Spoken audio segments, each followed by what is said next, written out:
quarta temporada do Juntando os Pontos. Meu nome é Maria Larissa. Acho que vocês estão percebendo alguma coisa diferente aqui no ambiente hoje e a gente trouxe uma convidada muito especial, já que a gente está em família. E aí, gente, meu nome é Nicolas e hoje é um episódio muito especial para mim, para o Juntando os Pontos também, porque eu vim apresentar junto com a minha mãe. É a doutora Liana Medeiros Cavalcante, foi médica formada pela Unicisal, fez residência médica de pediatria em neonatologia pelo IMIP.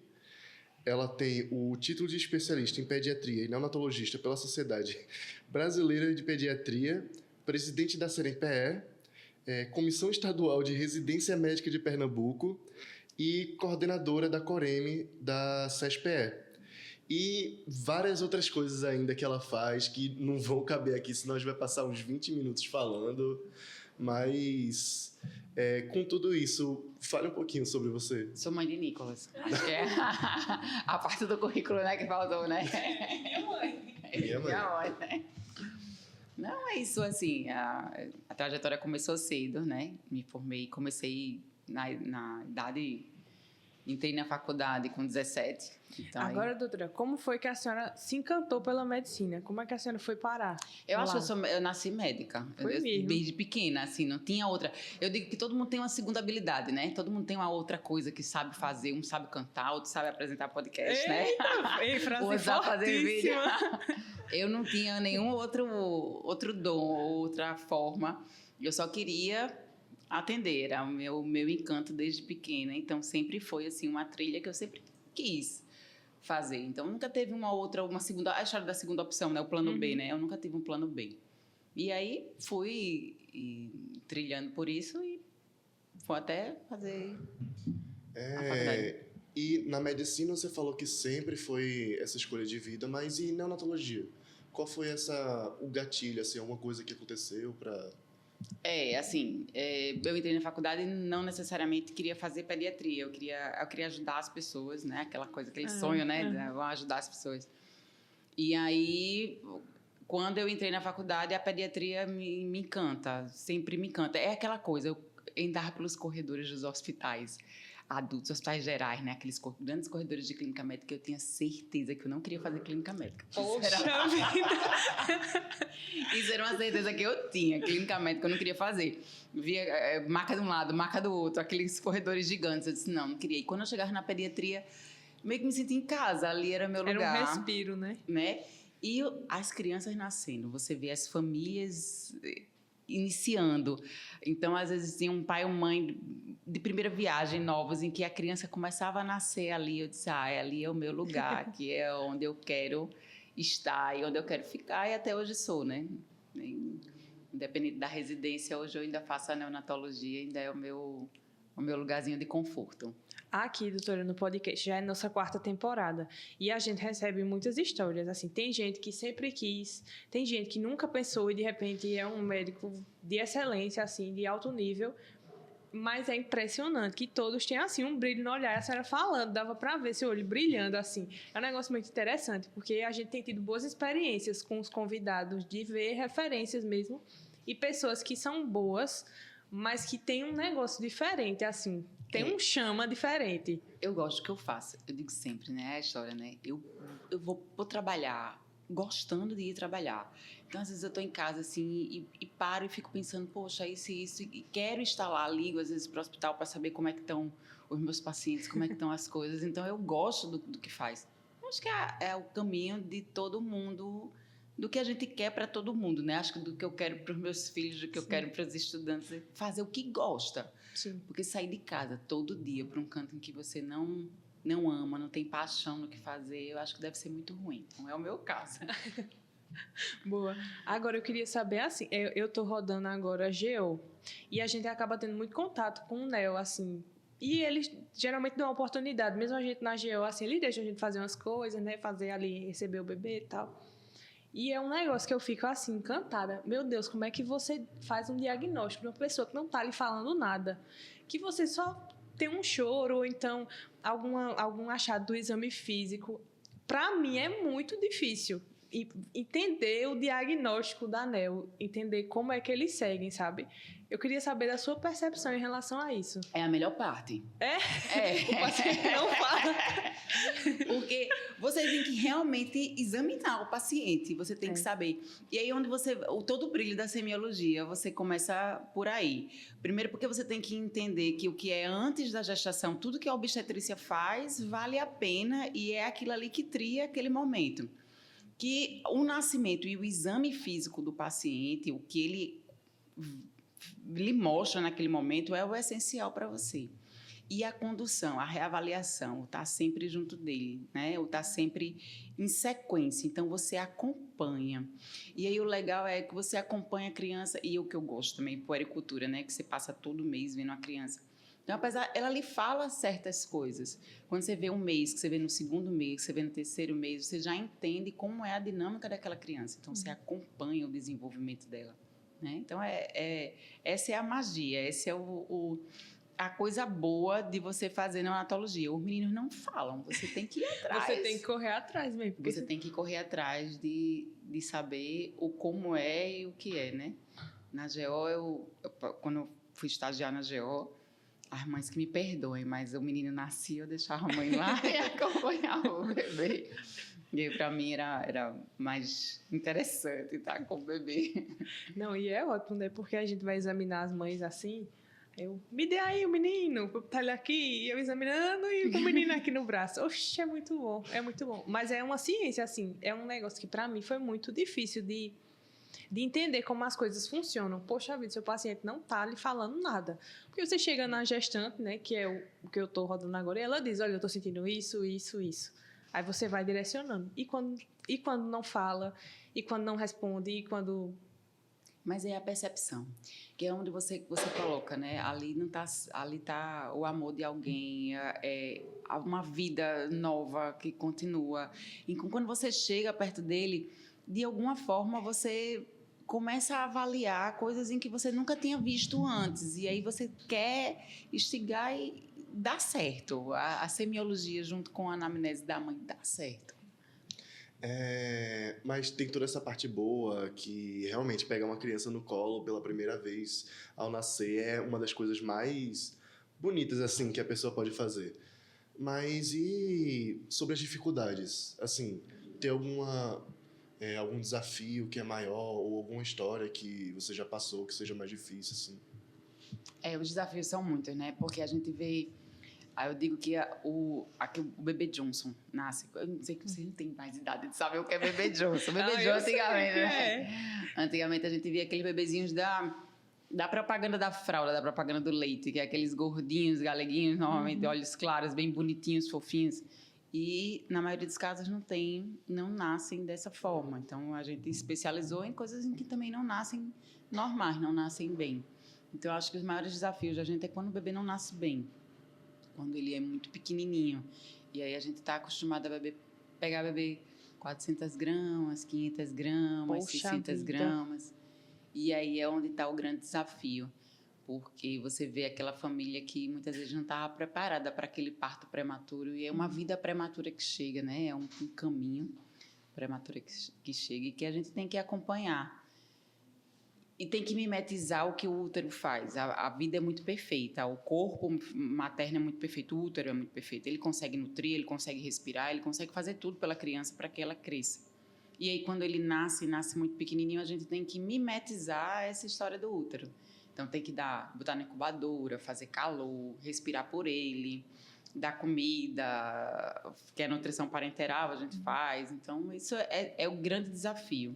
E talvez acompanhar esses 2 ou 3 meses que essa mãe fica na beira do leito, esperando que ele melhore, esperando que ele cresça, esperando que ele reaja, é o grande desafio. E cada milímetro, cada ml, cada centímetro importa. Cada graminha. Cada graminha importa, né? Então, é o caminho. São vidas prematuras, famílias prematuras que nascem. Aqui, igual o Lucas diz, a gente gosta de histórias, doutora. Então, a gente queria saber de uma história marcante, assim, da sua carreira, que quando a gente pergunta, a senhora lembra logo, assim... A história mais marcante é meu filho, né? Que nasceu prematuro. E nasceu, que era uma coisa chamada hidrópico, que ele nasce com toda a água no corpo. E nunca tinha imaginado que ele precisou trocar o sangue dele 2 vezes, que a gente chama de sanguíneo transfusão. E aí ele troca uma vez o sangue e o sangue continua reagindo contra os próprios anticorpos das células do sangue dele mesmo, que chama doença hemolítica do recém-nascido. E precisou fazer 2 trocas totais de sangue, 2 sanguíneas. Poxa vida. Foi bem difícil o caso. E depois que Gui sobreviveu, que está com a gente, eu não vi ainda um outro hidrópico ter sobrevivido. Foi mesmo. Então é marcante mesmo a É história. marcante, porque por mais que quando nasce a gente tenta... Claro que as doenças hemolíticas a gente consegue, a gente trata, eu trato todo dia, meu dia a dia hoje, tratar as doenças hemolíticas.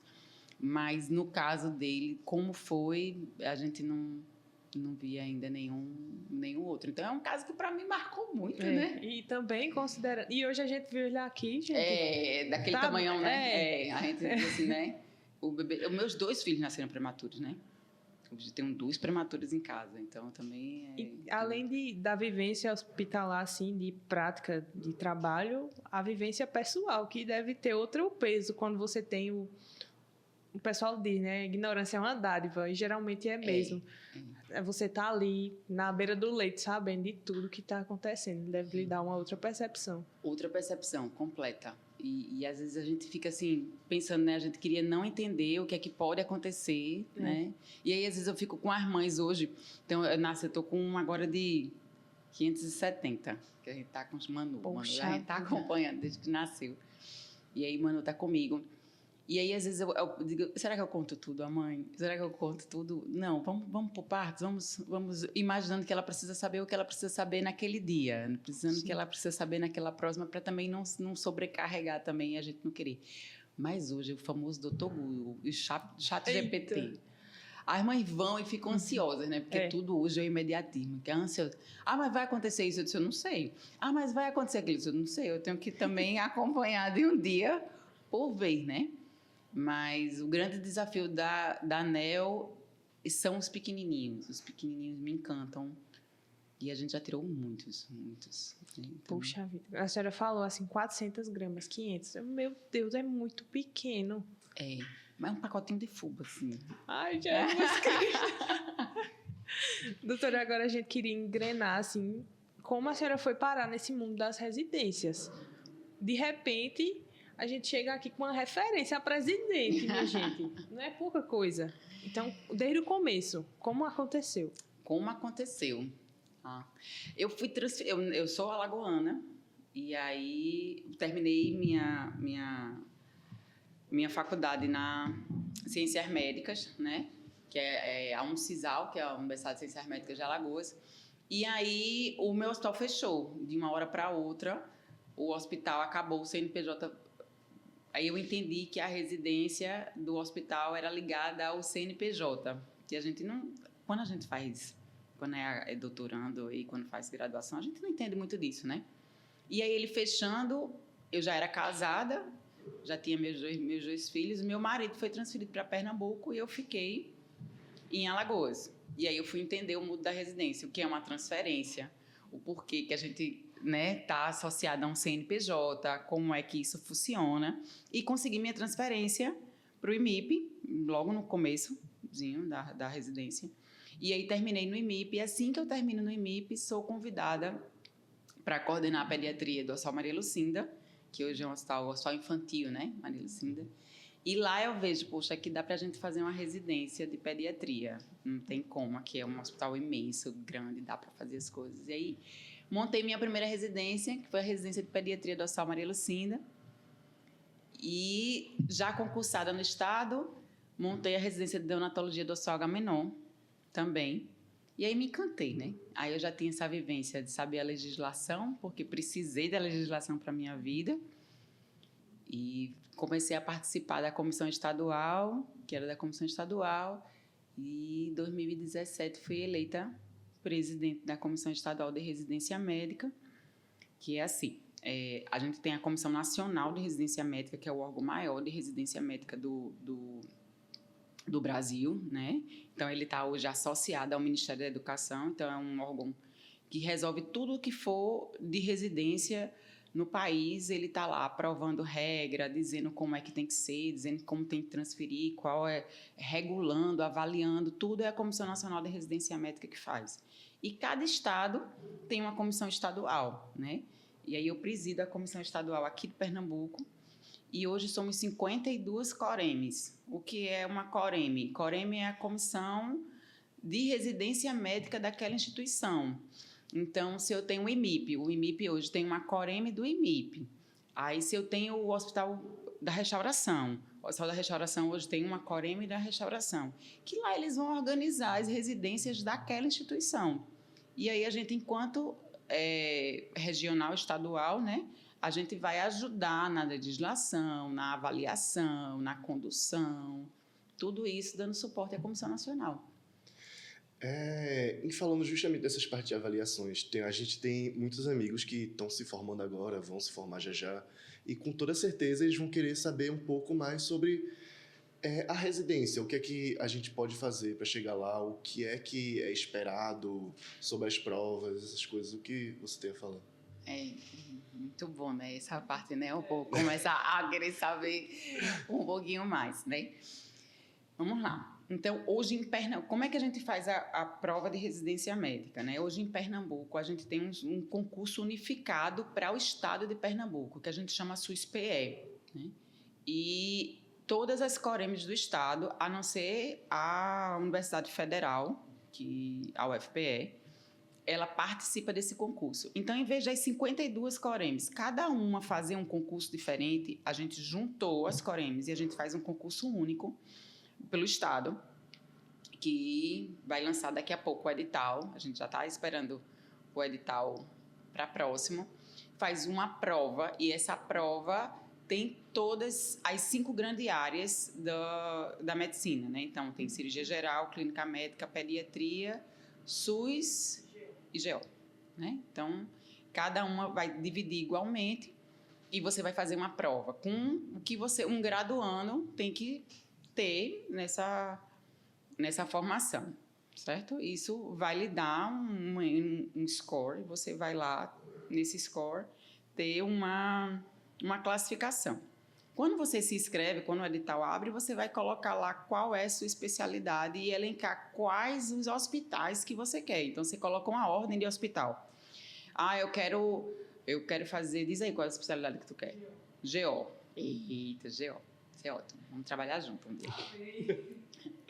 Então, eu quero GO. Aí, o GO eu tenho IMIP, tenho CISAM, tenho Hospital de Jaboatão, né? Tenho um monte de hospital. Então, eu vou elencar lá. Minha primeira opção é para o IMIP. Então, se eu tiver uma nota para passar no IMIP, eu vou passar no IMIP.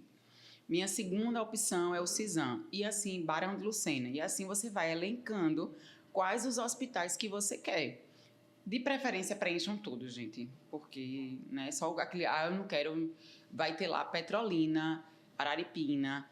Eu não quero ir para Petrolina. Se bem que a residência de Petrolina é ótima. Estive lá uns dias atrás, assim. Muito boa a residência de Petrolina. E aí, se você não quiser mesmo, você assim, essa aí eu perco o concurso e não quero ir, aí você coloca, né? E aí a gente vai depois reorganizando por ordem. Aí tem a história do currículo, que o povo, todo mundo pergunta. Mas durante a graduação, o que é que eu preciso fazer para poder elencar no currículo? O currículo hoje, essa prova vale 90, imaginando assim, né?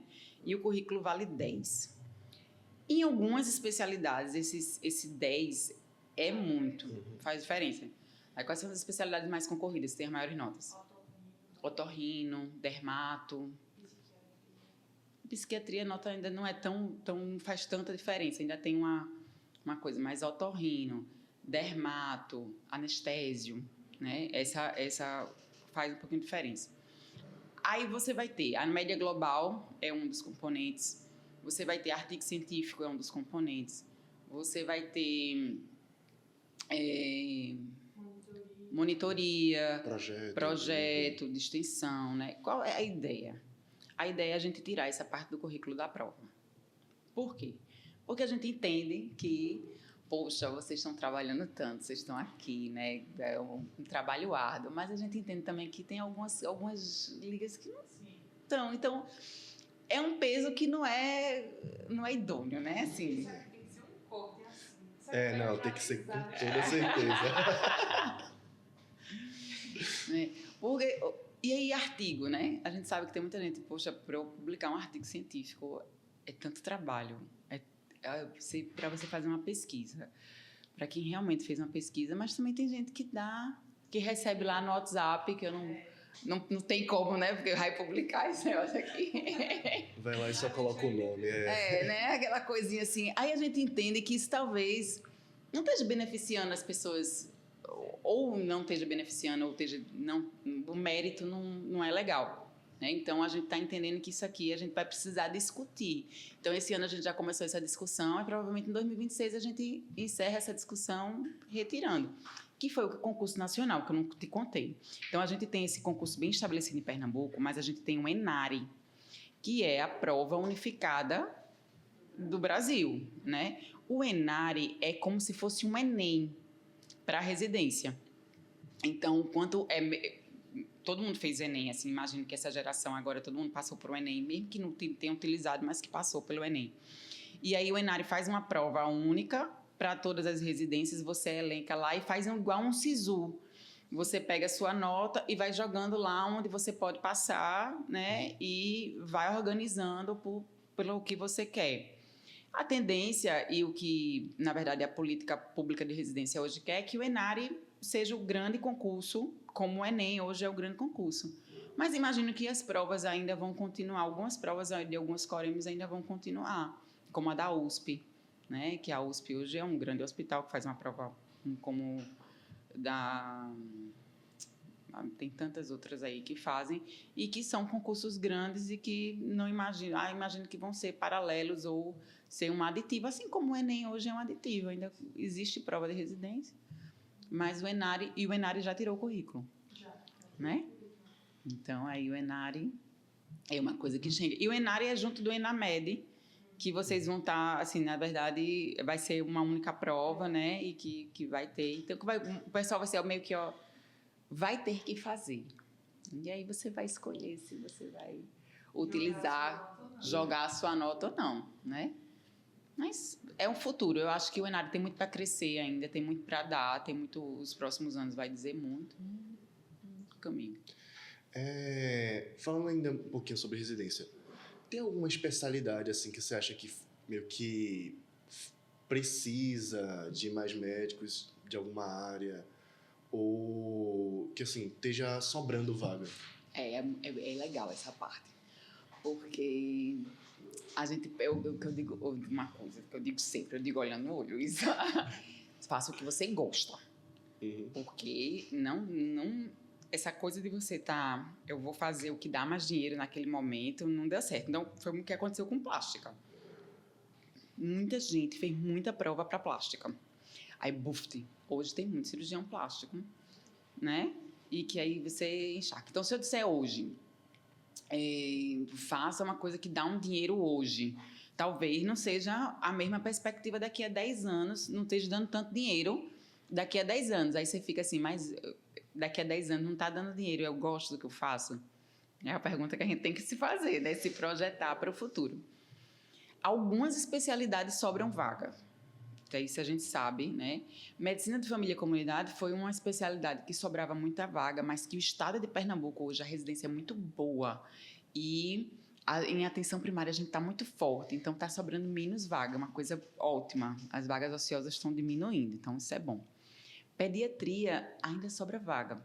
GO, às vezes, sobra vaga. Não no centro, na região metropolitana, mas sobra vaga. E eu acho... A casquinha que a gente vai puxar. Eu acho que pediatria é uma profissão, é uma especialidade do futuro. Por quê? As subespecialidades, ninguém está querendo fazer. Porque como passa faculdade 6 anos, pediatria 3 anos, e depois você tem que fazer neo mais 2, ninguém quer fazer neo. Ninguém quer fazer pneumopediatria, né? Então, eu acho que isso é uma coisa, visando o futuro, é uma coisa boa. E as que são fora do hospital? Então, tem muita residência que não está no hospital. medicina do tráfico. É inusitado. É, realmente. Né? Né? Então, a medicina do trabalho são coisas que você precisa pensar fora da caixinha. Então, acho que pensar fora da caixinha hoje, quem estiver pensando, vai se dar muito bem no futuro. Aí a gente tá aqui para isso, né? A gente do podcast, a gente tá sempre tentando pensar fora da caixinha. Isso. Porque tá vindo uma leva de médicos muito grande, assim, a gente tem que ter algum diferencial. E foi muito massa ouvir a senhora falando sobre isso, principalmente a questão do currículo. Porque é um desespero, assim, aí de repente o Enar e a Enamed tira. E aí saem as previsões, né, assim, nas redes sociais, de que as outras provas individuais, assim, de cada estado vão tirar também, seguindo esse ritmo. Agora, uma pergunta. Teve a prova recentemente do Enamed. E o pessoal, que é organizado, inclusive, pela Fundação Getúlio Vargas, que é a mesma que faz o Enem. E muita gente comentou assim, nossa, a prova foi muito fácil, assim, se você tivesse estudado bem, a chance de muita gente tirar uma nota muito alta é considerável, porque foi uma prova fácil. A senhora acredita que para a CSPE, para a previsão para os próximos anos, vai seguir assim ou eles vão seguir um outro caminho? Eu sou muito a favor de seguir um outro caminho. Tá. Porque a prova fácil, ela não distingue muito bem, né? Primeiro que eu acho que prova não avalia. Prova não avalia ninguém. Outro corte. Ninguém. Aí esse negócio de prova, de 0 a 10, de marcar X, não mostra realmente quem você é, né? Então, eu acho que o futuro, não que eu estou falando daqui a 1 ano, 2 anos, 3 anos, mas daqui a 10 anos, o futuro é você ter as provas simuladas, as provas mais próximas à realidade. Isso é o caminho, né? E que uma prova fácil, ela vai deixar muita gente muito igualitária, vai beneficiar talvez a quem não teve aquele esmeril de estar junto ali e vendo. Mas também não estou falando que prova precisa ser o rodapé de livro, não, porque rodapé de livro não está na nossa realidade. Sim. Rodapé de livro não está lá na clínica, não está lá na prática, né? Mas que você precisa entender. O que é que eu acho? Ser crítico e reflexivo. Você precisa saber, na hora que você chega, um problema para resolver, como você vai resolver esse problema. Então, às vezes eu não sei cardiologia, ortopedia, que eu digo sempre ao isso. Ortopedia sempre foi um calo na minha vida. Mas você precisa entender que é um problema e tentar resolvê-lo ou saber na melhor forma possível. Então, uma prova que reflita isso, olha, eu não sei o epônimo, o nome lá do cara, mas eu sei a forma com que eu possa resolver, eu possa melhorar a vida do paciente até que ele chegue a um especialista. Que massa. Então, eu acho que tem que ser esse o caminho. Eu acho também, gente. Vamos fazer assim mesmo que as coisas melhoram. Porque foi uma questão muito discutida assim agora no internato. Quando o pessoal saiu da prova, nossa, foi uma prova muito fácil. E aí acaba sendo ruim, né? Para quem estudou muito e para quem estudou pouco, foi uma prova fácil. Assim, a nota vai ser muito parecida. No final, rezar mesmo para dar tudo certo. No final a gente tem que imaginar assim, existem muitas opções. Vamos pensar que pensem fora da caixinha. Né? A residência hoje é a excelência. Então, eu acho que quem quer estar bem daqui a 5, 10 anos, 6 anos, né? A história do médio e longo prazo, a gente estava vendo ontem que é investimento, né? Investimento médio prazo é 5 anos, investimento longo prazo é 10 anos. Então, se você quiser fazer um investimento em medicina de longo prazo, eu acho que residência é o caminho, porque as coisas mais fáceis de agora talvez não te deem um futuro que você queira. Não, e isso aqui é 100% dos nossos convidados falam em relação à residência, 100%. A gente sempre comenta, porque, querendo ou não, é um mundo que a gente está se inserindo agora, né? Todo mundo fala, às vezes, muita gente fala, olha, tente o mais rápido possível, tem uma pessoa que diz, não, guarda o dinheiro, depois vai para a residência, mas 100% destacam a importância da residência para os próximos passos, assim, né? Eu acho que, assim, a história do guardar dinheiro é difícil, porque, e aí a visão pessoal, né? Você gasta o quanto você ganha. Então, se hoje eu ganho, a residência está 4 mil, vai sair a história da moradia, saiu agora quem tá, né? Então, mais 400 aí. Então, 4 mil e pouquinho. Você gasta os 4 mil e pouquinho. Você consegue dar um plantão fora, olha, gente, consegue só para estudar. Aí consegue dar um plantãozinho fora, vai pegar um extra. Sei que tem um monte de lista aí, o WhatsApp de UPA, que oferece esses plantões e tal, beleza. Aí vai conseguir se viver com aquilo. Mas na hora que você vai e se afasta, tanto você não vai estar na rotina de estudo do que é, porque aí você vai começar a estudar o que você gosta. Ah, eu gosto de GO, então eu vou estudar GO o tempo todo. Eu não sei se eu vou voltar a estudar a legislação do SUS para passar na prova. Eu não sei se eu vou querer voltar para estudar pediatria para acompanhar a prova. E aí você começa a se afastar do caminho do que você queria, e aí começa a ganhar 10, 20 e vai gastar os 10 e o 20 na hora de voltar para os 4. Né? Então, precisa ter uma educação financeira muito boa para você conseguir voltar. Então, se imaginar assim, vão logo para a parte de residência, que eu acho que é o caminho de você terminar a sua formação. Sim. Termina a sua formação, faz o que você tem que fazer e vai trilhando o seu caminho, porque eu acho que a residência fixa muito. Então, tem gente que está lá no interior e que foi... Eu mesmo vim de Alagoas para cá e me fixei aqui e já estou há 19 anos em Pernambuco. Então, é interessante. E também, uma coisa que eu vi numa palestra sua, que eu fui acompanhar, você falou muito também dos profissionais que vão atender justamente a ensinar esses alunos ao que fazer no futuro. Então, sobre investimento nesses profissionais, porque realmente você vai pegar um aluno lá que pode não fazer absolutamente nada, parece que nem passou pela faculdade, e outros muito bons, mas mesmo assim deve ser um estresse muito grande. É a história do preceptor, né? Então, o preceptor hoje, que é o que eu trilho, assim, é meio que minha bandeira, né? É que a profissão de preceptor seja realmente reconhecida. Porque, minha gente, vamos para uma sala de parto. Fazer uma sala de parto sozinha, para mim, é muito tranquilo. Mas você ensinar um outro a fazer a sala de parto, isso gasta tempo, isso gasta dedicação, paciência, né? E não é todo mundo que sabe ensinar, né? Não é todo mundo que tem o cuidado de dizer lá, olha, faz assim, não faz assim, dá um feedback. Então, tem gente que dá meio um grito, né? Então, quando você é um bom preceptor, isso tem que ser profissionalizante, né? Você tem que estar sempre atuando naquilo ali e tem que ser reconhecido também, tanto por merecimento, por mérito, como financeiramente. Ninguém é doido de dizer que não quer, no final, o seu agradecimento também ser por uma parte financeira. Então, eu acho que isso precisa ser profissional. Então, muita gente, há 20 anos atrás, na minha época não, minha época é atual, eu sou atual. Mas quando eu terminei a faculdade, você terminava a faculdade e você virava professor.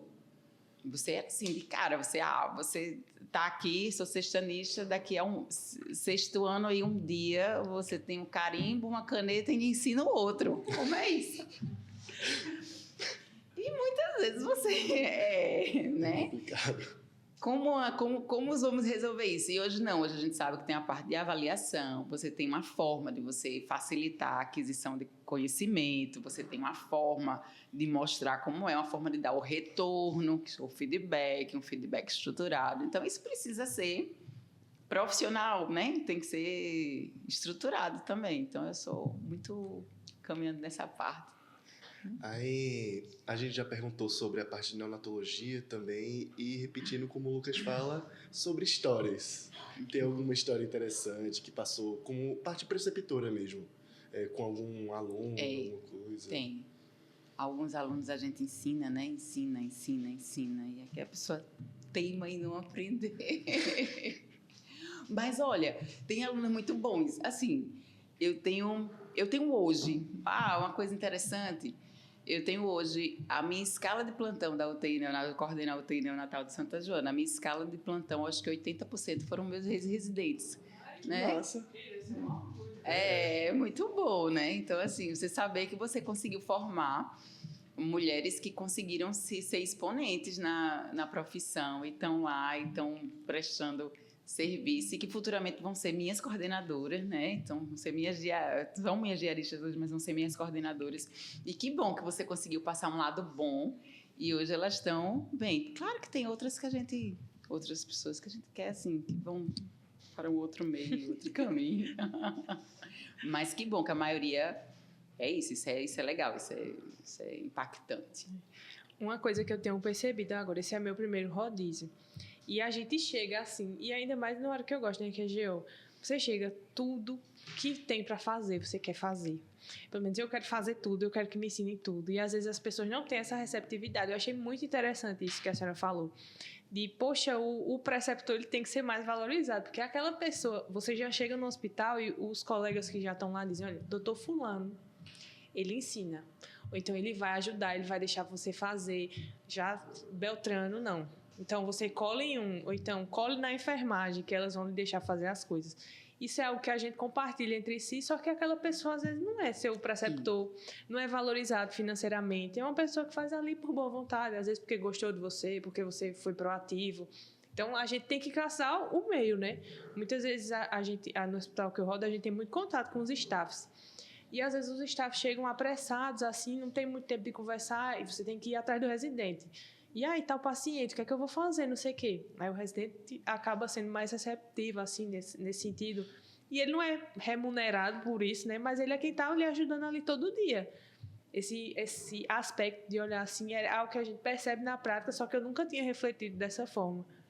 Porque no final, aquele que te ajuda, que passou um tempo te ajudando, que às vezes estudou para um seminário, ou estudou para aquele caso clínico para te passar, ele vai receber a mesma coisa do que chegou ali, fez o trabalho 10, 15 minutinhos e foi embora. E que não estava muito para aquele caminho. São formas diferentes. Não que o que está indo rápido está errado ou o que está ficando está certo. Não, são formas diferentes. Porém, devem ser caracterizadas e avaliadas de formas diferentes também, né? O que gastou seu tempo, que deixou lá, que foi atrás, que foi te ensinar, ele deve ser reconhecido ou... né, fornecido uma remuneração, uma gratificação de forma diferente, nem que seja por tempo. Sim. E também a coisa que você falou do hospital, mas tem muito ambulatório isso. Aí tem... As cotas de ambulatório são únicas. Então, você chegou lá, cardiologia, para você atender, você tem que atender 12 no amanhã. Aí você pode atender 12 ensinando 12, ou você pode atender 12 atendendo rápido 12, né?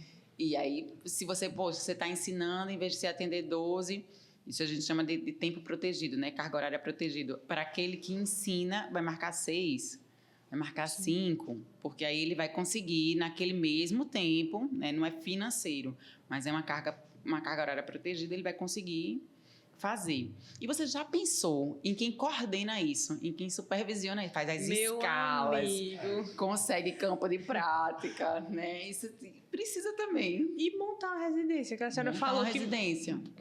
De repente montou uma, com pouco tempo já montou outra. Jesus, como é que... Tipo assim, onde veio essa ideia? E assim, você tem que... E ainda você vai lá pro seu colega e diz, vamos agora... Passamos 20 anos aqui fazendo a mesma coisa, mas agora você vai receber um estudante. Causa... assusta, né? Para quem está ali. É um estudante, né? E aí você tem que ter toda a parte de convencimento, tem que estruturar, tem que organizar. Isso leva tempo, dedicação e vontade também, né? Muita vontade de fazer. Mas uma coisa que você falou aí no meio do caminho, e que se eu pudesse deixar uma coisa para quem está no campo de prática, que tem começando internato agora, é proatividade. Se você for proativo, se você chegar, quiser fazer, mostrar que você tem interesse, as portas vão se abrir de uma forma, assim, inimaginável. Agora, também, se você não quiser, tiver aquele dia que você tiver com dor de cabeça, não quiser fazer nada, pode ficar no cantinho, que ninguém vai lhe dar nada. É igual o pessoal fala disso. Não, se o interno não vier, é uma decoração a menos. Se vier, pelo menos tem que fazer alguma coisa. E tem muita gente, viu, que fica como decoração foi ótima. Fica como decoração, às vezes, o internato inteiro.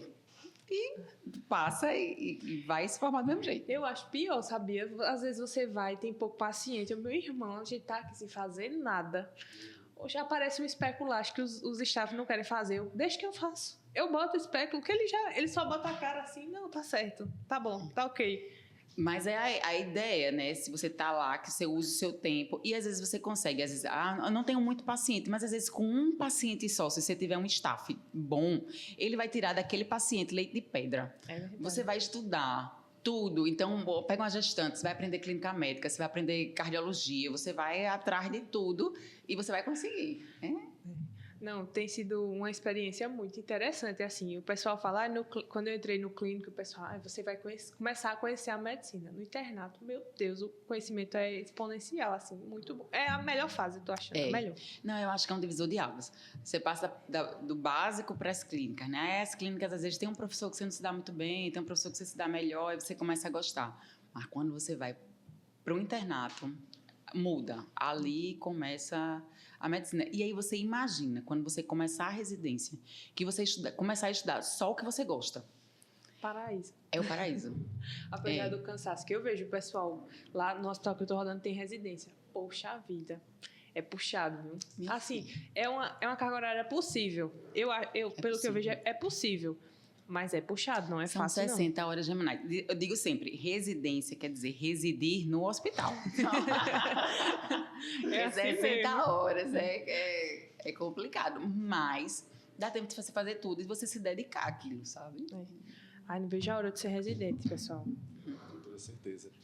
E, assim, tem uma coisa que eu me lembro que você falou também, é sobre o padrão ouro do que pode te levar àquele ambiente da residência. Tipo, o que é que a gente já falou sobre as provas, de como vai mudando, mas qual é o caminho que você acha que a gente deve seguir para poder chegar na residência e chegar bem lá?